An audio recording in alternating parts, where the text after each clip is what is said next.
Hey, what's up, everybody? 357 here, just doing a quick update on the Ackie monitor enclosure. It's been set up for about a year now, and I've made some recent changes to kind of revamp it, make it more useful, more explorable, a lot more nooks and crannies, hides, things of that nature. I got a couple plants in here that maybe aren't exactly, accurate to where he's from and whatnot, but I needed some stuff that could survive indoors without too much effort, and the golden pothos it is, because it's durable, it's going to hold up, he can dig around the roots, he's not going to kill it.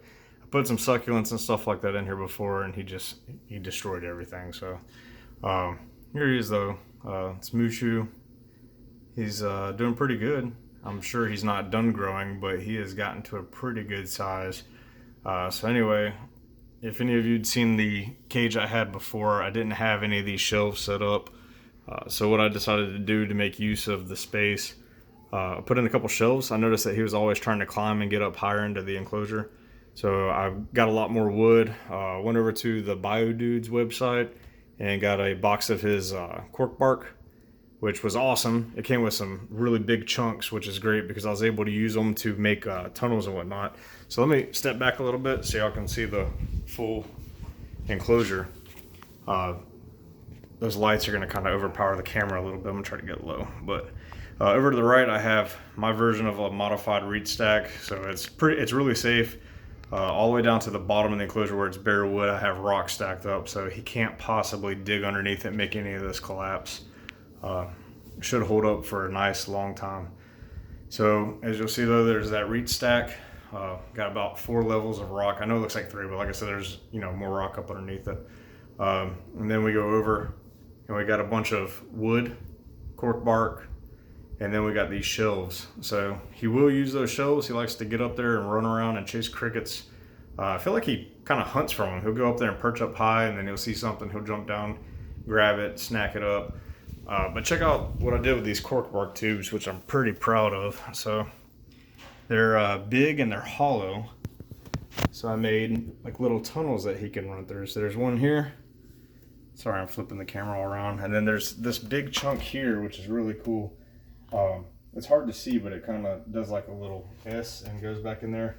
And it goes into the substrate a little bit. And it's nice and open. So he can run through there and explore and whatnot. Then you'll notice I have these little tunnels in the ground here. So this is a little cork bark on the outside just to make it nice and clean. But I actually use these little gutter pieces that come from Home Depot. And they go down into the substrate. And it just makes a nice solidified opening. And he can go up in there and dig his tunnels however he wants. I have 2 of these. So there's one here. And then there's one over here. Temporary water dish. I got a nice, more natural looking one on the way. But gotta have something for him at all times. Also, something that I did a little while ago, which I think is a really nice addition. I added in a little camera, a little Wi-Fi camera, so I can check in on him at all times. It's really nice because I go out for work a lot and I'm not home, and I can check in on him and see how he's doing. Have my wife do, little odds and ends to make sure that he's getting everything he needs. But he's doing great. He's not fully, I don't want to use the word tame, but he's not at the point yet where he just like rushes out to greet me yet. He doesn't seem to mind my hand too much. I can pet him. He's cool with it. He just doesn't necessarily act like a puppy dog yet. But they don't necessarily always do that. So he may not. We'll see. I'm about to be home a lot more, so I'll be able to spend a lot more time with him, which is nice. But that is the update on the enclosure. Let's sit back a little bit so y'all can see it a little bit more. Sorry, those lights are kind of blinding off that rock. I'm just using my phone, so there's not really a easy way for me to turn down the saturation on something like that. And I also just started my own little roach colony too, which hopefully that takes off, because down here in Florida you can't get dubias, you can only get discoids. And they are pretty expensive from the local shop. They're like $1.50 a pop. So I'm trying to breed my own.